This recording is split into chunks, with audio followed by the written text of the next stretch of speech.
TET exam mathematics இதில் விகிதம் மற்றும் விகித சமம் ரேஷியோ அண்ட் ப்ரொபோர்ஷன் இந்த தலைப்பில் மீண்டும் மீண்டும் கேட்கப்பட்ட ஒரு 15 கேள்விகளை இந்த வீடியோவில் பார்க்க போகிறோம். இதில் இருக்கிறது எல்லாமே ரொம்ப முக்கியமான கேள்விகள், அதனால் வீடியோவை கடைசி வரை ஸ்கிப் பண்ணாமல் பாருங்கள். முதல் கேள்வி, 2 எண்களின் விகிதம் கொடுத்திருக்காங்க 3:5. அவற்றின் கூட்டுத்தொகை 64 எனில் சிறிய எண் என்ன? இப்போ கொடுக்கப்பட்ட விகிதத்திலிருந்து அந்த 2 எண்களை 3x 5xன்னு எடுத்தோம் அப்படின்னா 2 எண்களின் கூட்டுத்தொகை 8x. இது எதற்கு சமம் அப்படின்னா 64க்கு சமம் கணக்கில் கொடுத்துருக்காங்க. அப்போ x = 64 8ஆல் வகுத்தோம்னா 8. So x 8. மிகச்சிறிய எண் எது? 3x தான் மிகச்சிறிய எண். அப்போ 3x என்ன? 3 8 24. ஆப்ஷன் சி தான் சரியான விடை. ரெண்டாவது கேள்வி, இது மாதிரி கேள்வியை அடிக்கடி கேட்குறாங்க. ஒரு வகுப்பில் சிறுவர் மற்றும் சிறுமியர்களின் விகிதம் கொடுத்துருக்காங்க 4:3. அப்போ சிறுமியர் 21 பேர் அப்படின்னா சிறுவர்கள் எத்தனை பேர்? இதை நாம் ப்ரொபோர்ஷனில் எழுதுகிறோம். 4:3 முதல்ல சிறுவர் அப்புறம் சிறுமியர் x 21. முதல்ல சிறுவர் அப்புறம் சிறுமியர். சிறுமியர் 21 பேர்னு கணக்கில் கொடுத்துருக்காங்க. எக்ஸோட மதிப்பு நமக்கு தெரியல. ஸோ இதை கம்பேர் பண்ணுறோம். இதை என்ன பண்ணியிருக்காங்க? 7ஆல் பெருகியிருக்காங்க. 3 7ஆல் பெருக்கினா 21. அப்போ 4ஐயும் 7ஆல் பெருக்கினா நமக்கு ஆன்சர் வந்துடுது. 4 7 28. ஆப்ஷன் சி தான் சரியான விடை. மூன்றாவது கேள்வி, 60ஐ 2:3 என்ற விகிதத்தில் பிரிக்க கிடைக்கும் பகுதிகள் யாவை? இது ஒரு முக்கியமான கேள்வி. ஒரு குறிப்பிட்ட நம்பர் கொடுத்துட்டு அதை இந்த விகிதத்தில் பிரித்து கொடுங்க அப்படின்னு கேட்பாங்க. அதுக்கு என்ன பண்ணணும்னா, இப்போ எதை பிரிக்கிறோமோ அதை முதல்ல எழுதுங்க. 2:3 இந்த மொத்த விகிதம் என்ன? ரெண்டுத்தையும் கூட்டுங்க, அதை கீழே போடுங்க. ஸோ முதல் பாகம் 2, 5இல் 2 பாகமாக பிரிக்கிறோம். இப்படி பிரித்தா நமக்கு என்ன வருது?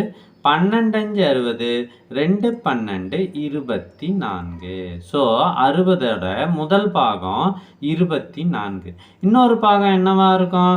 60ல் இந்த 24 கழிச்சிட்டிங்கன்னா நமக்கு 36 வருது.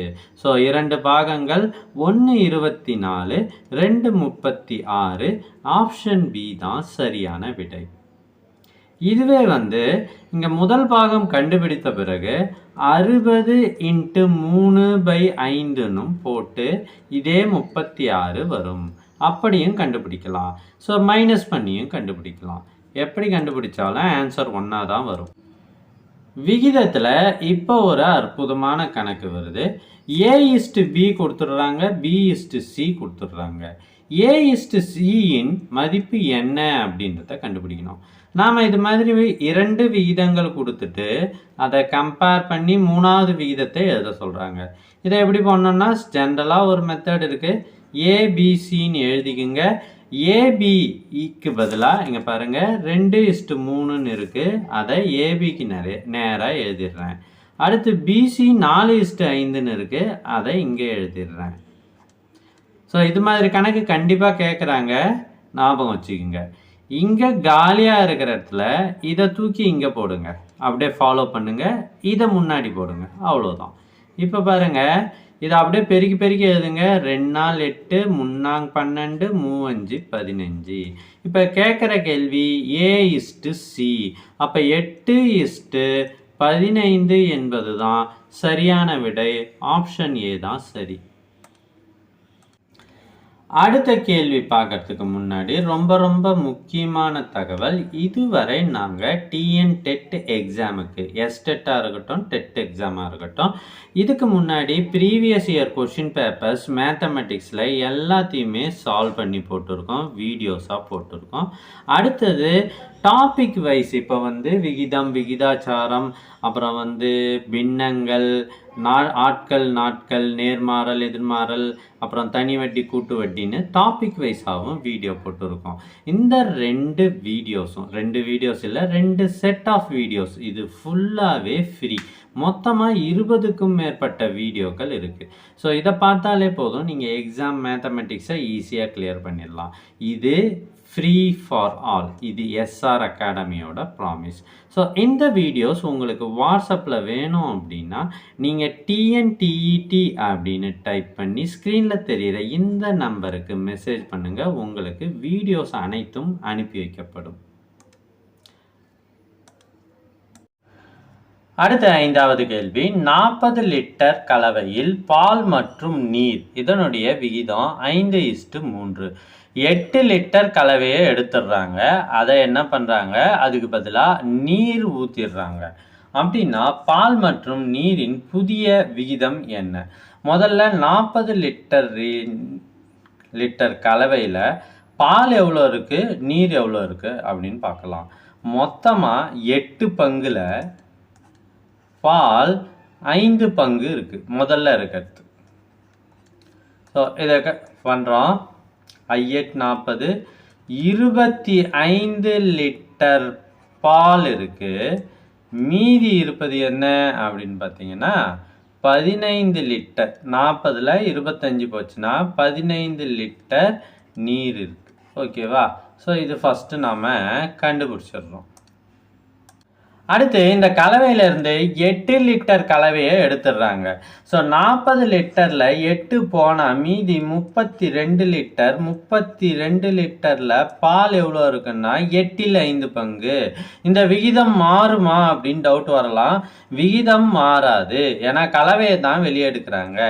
8ல் 5 பங்கு. ஸோ இது பாருங்கள், 4 8 32, மொத்தம் 20 லிட்டர் பால் இருக்கு. மீதி 12 லிட்டர் நீர் இருக்கு. இப்போ என்ன பண்ணுறாங்க, 8 லிட்டர் தண்ணீரை சேர்த்துடுறாங்க. ஏன்னா 8 லிட்டர் கலவையை எடுத்துடுறாங்க. எடுத்து 32 லிட்டர் ஆயிடுது. மீதி 8 லிட்டர் தண்ணீரை சேர்க்குறாங்க. இந்த 12 லிட்டர் கூட 8 லிட்டர் சேர்த்தா மொத்தம் 20 லிட்டர் நீர். இப்போ பால் எவ்வளோ இருக்குது அப்படின்னு பாருங்கள், 20 லிட்டர். நீர் எவ்வளோ இருக்குன்னு பாருங்கள், 20 லிட்டர்.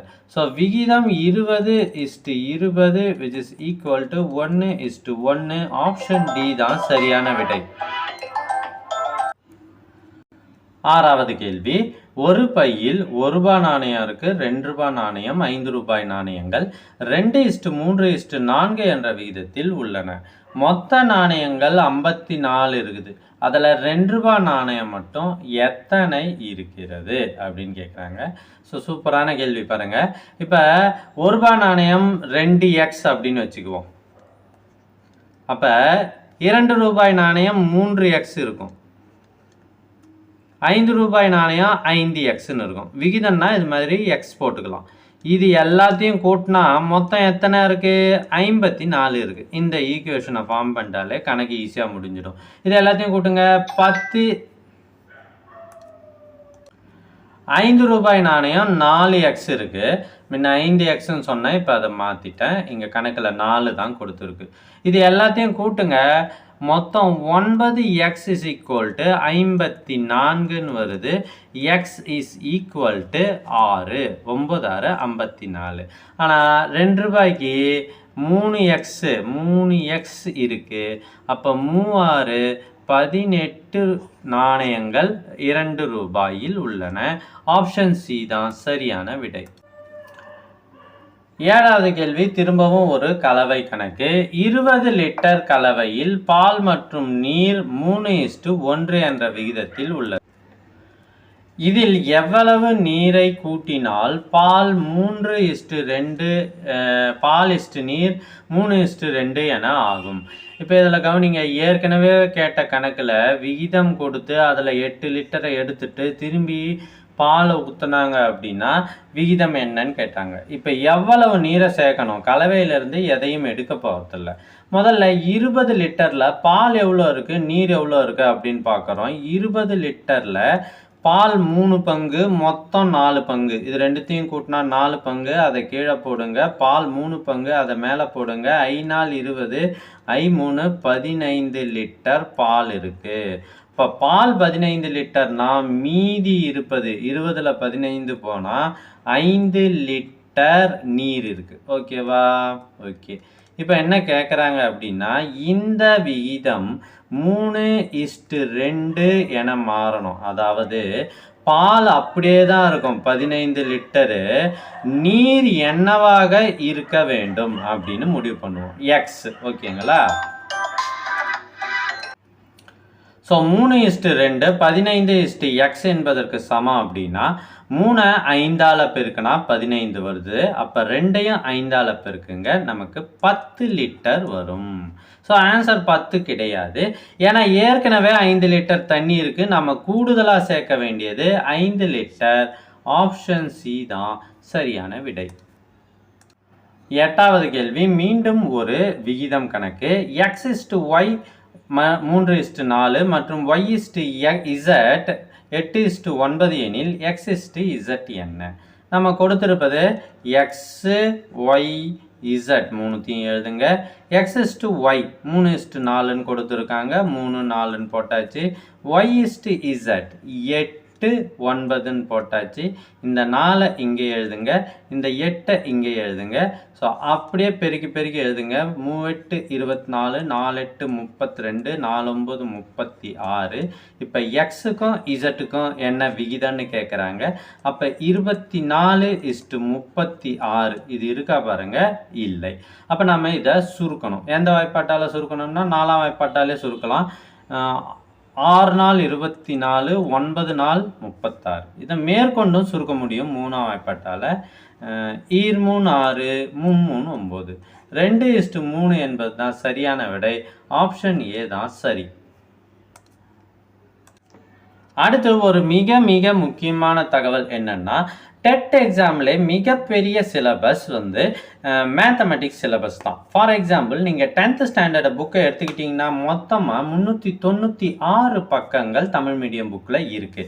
ஸோ அதே மாதிரி 9ஆவதும் 375 பக்கங்கள் இருக்கும். அப்போ 6ஆவதுலேருந்து 10ஆவது வரை நீங்கள் எப்படி தான் கவர் பண்ண போகிறீங்க?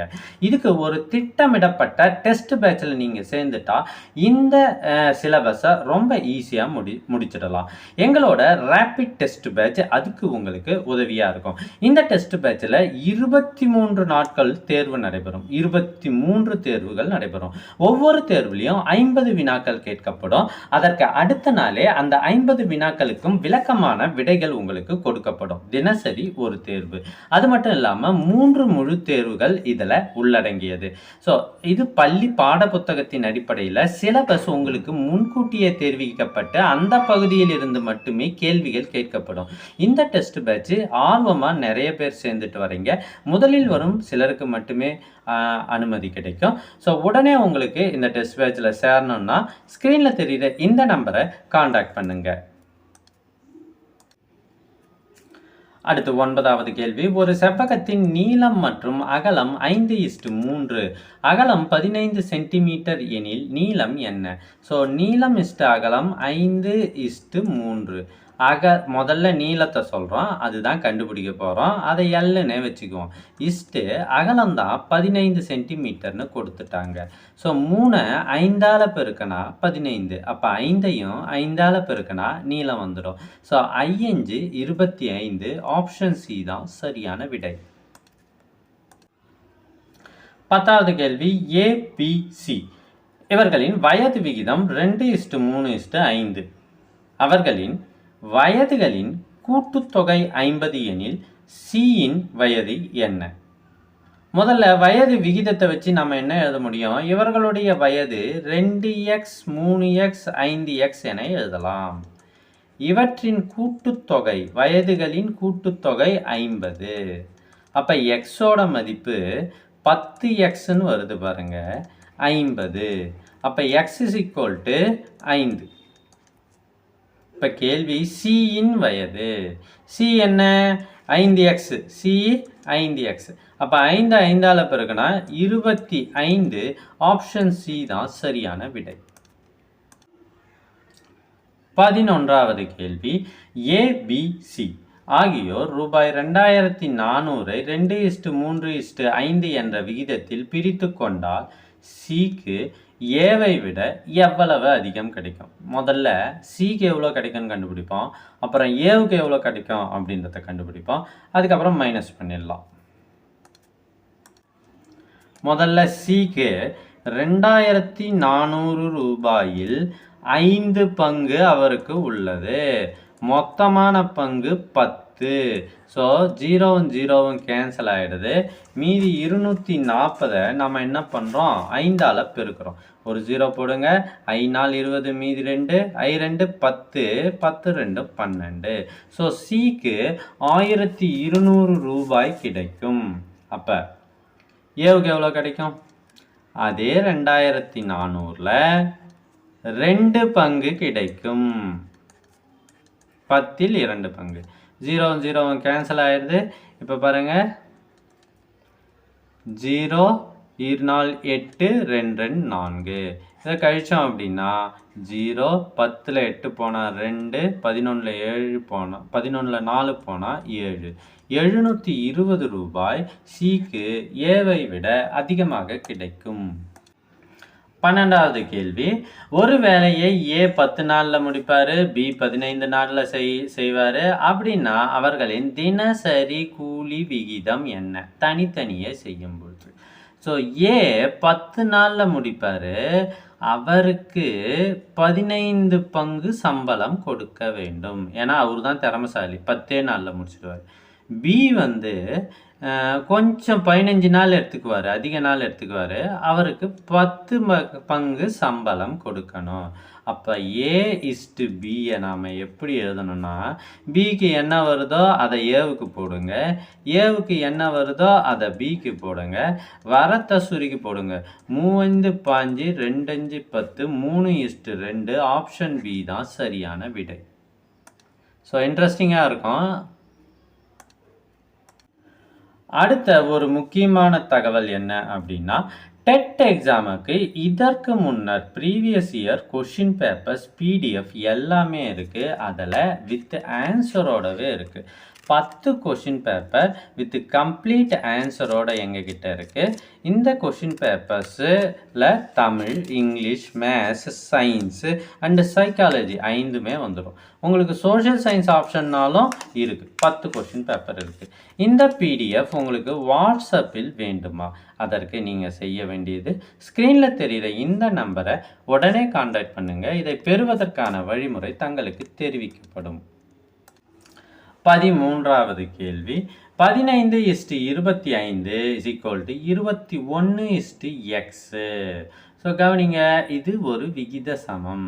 சார் 15 எதால் பெருக்கினாலும் 21 வரல சார், எப்படி சார் கண்டுபிடிக்கிறது அப்படின்னா, உள்ளே இருக்கிற ரெண்டுத்தையும் பெருக்கிறது விகித சமத்தில் வெளியே இருக்கிற 2 நம்பரையும் பெருக்குவதற்கு சமம்.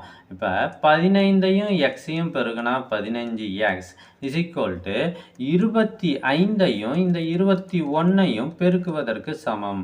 3 5 5 25 1 3 7 3 21. ஸோ இப்போ தனியாக நிற்பது எக்ஸ் மட்டும்தான். x = I7 35. Option C. இன்னும் 2 கேள்விகள் மட்டும்தான் இருக்குது. இதுவரை நம்ம சேனலை சப்ஸ்கிரைப் பண்ணலன்னா உடனே சப்ஸ்கிரைப் பண்ணுங்கள். இந்த வீடியோ உங்களுக்கு யூஸ்ஃபுல்லாக இருந்ததுன்னா மறக்காமல் லைக் பண்ணிவிட்டு யூஸ்ஃபுல்னு கமெண்ட் பண்ணுங்கள்.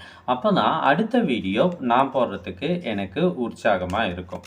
ஸோ இது போன்ற தலைப்புகளில் வீடியோ வேணும் அப்படின்னா மறக்காமல் லைக் பண்ணுங்கள். 14வது கேள்வி, ஒரு பள்ளியில் 600 மாணவர்கள் உள்ளனர். அதில் சிறுவர் மற்றும் சிறுமியரின் விகிதம் கொடுத்துட்டாங்க 7:5. சிறுவர்களின் எண்ணிக்கை என்ன? ஸோ சிறுவர்கள்னால் முதல்ல 7 பங்கு. ஸோ மொத்தமாக இருக்கிறது 600 பேர். அதில் 7 5 12, மொத்த பங்கு 12. அதில் சிறுவர்கள் 7 பங்கு. ஸோ இதை நம்ம அடிக்கிறோம். 4 6 2 6 12. இதையும் அடிக்கிறோம். 50. ஸோ இதை 50ஐயும் 7ஐயும் பெருக்கிறோம். 350 பேர் சிறுவர்கள். ஆப்ஷன் சி தான் சரியான விடை. கடைசி கேள்வி வரை பார்க்குற உங்கள் அனைவரையும் வாழ்த்துகிறேன். உங்களுடைய லட்சியங்கள் நிறைவேற வாழ்த்துக்கள். ஸோ ஒரு குடும்பத்தில் தந்தை மற்றும் மகனின் வயது விகிதம் 5:2. 10 ஆண்டுகளுக்கு பிறகு அவர்களின் வயது விகிதம் 5:3 என ஆகிறது. மகனின் தற்போதைய வயது என்ன? தந்தையின் வயதை எஃப்னு வச்சுக்குவோம், மகனின் வயது சன்னு எஸ்ன்னு வச்சுக்குவோம். ஸோ ஃபஸ்ட்டு தற்போதைய வயது F/S. F/S is equal to 5:2. இது ஏற்கனவே சொன்ன விகித சமத்தின்படி உள்ள இருக்கிறத பெருக்கினா வெளியே இருக்கிறது பெருக்கிறதுக்கு சமம். அப்போ 2F is equal to 5S. இது ஈக்குவேஷன் நம்பர் 1. அடுத்த சென்டென்ஸுக்கு போகிறோம். 10 ஆண்டுகளுக்கு பிறகு. அப்போ 2 பேருக்குமே 10 வயது கூடியிருக்கும். அப்பாவுக்கு எத்தனை வயது கூடியிருக்கும்? 10 வயது கூடியிருக்கும். மகனுக்கு எத்தனை வயது கூடியிருக்கும்? 10 வயது கூடியிருக்கும். இப்போ அவங்களோட வயது விகிதம் 5:3 கணக்கில் கொடுத்துருக்காங்க. ஸோ கணக்கில் கொடுத்துருக்காங்க இல்லையா? இப்போ திரும்பவும் அதே மாதிரி உள்ளே இருக்கிறத பெருக்குவோம், வெளியே இருக்கிறத பெருக்குவோம், சமப்படுத்துவோம். ஸோ 3யும் எஃப்ஐயும் பெருக்கிறேன். 3F + 30 is equal to 5S + 50. So இப்போ நம்ம என்ன கண்டுபிடிக்க சொல்லியிருக்காங்க? மகனின் வயதை கண்டுபிடிக்க சொல்லியிருக்காங்க. அப்போ அப்பாவின் வயதை நாம் சப்ஸ்டியூட் பண்ண போகிறோம். முதல்ல ஒரு பக்கமாக கொண்டு வந்துடுறோம். 3F - 5S. 5S is equal to 50ல் 30 போனால் 20. ஸோ இதில் இருந்து F இஸ் ஈக்குவல் டு 5/2Sன்னு கொண்டு வரோம். So 3 × 5/2 × S is minus 5S is equal to 20. So 15S / 2. அது எல்சிஎம் எடுத்தால் இங்கே 10S / 2 is equal to 20. So இது இந்த பக்கம் போனால் 40ன்னு மாறிடும். 15Sல 10S போச்சுன்னா மீதி 5S is equal to 40. S is equal to 40 5ஆல் divide பண்ணும்போது 8. மகனின் வயது தான் கண்டுபிடிக்க சொன்னாங்க, அதையும் கண்டுபிடிச்சாச்சு. 8. ஆப்ஷன் சி தான் சரியான விடை. இந்த வீடியோ உங்களுக்கு யூஸ்ஃபுல்லாக இருக்கும்னு நினைக்கிறேன். தேங்க்யூ ஃபார் வாட்சிங்.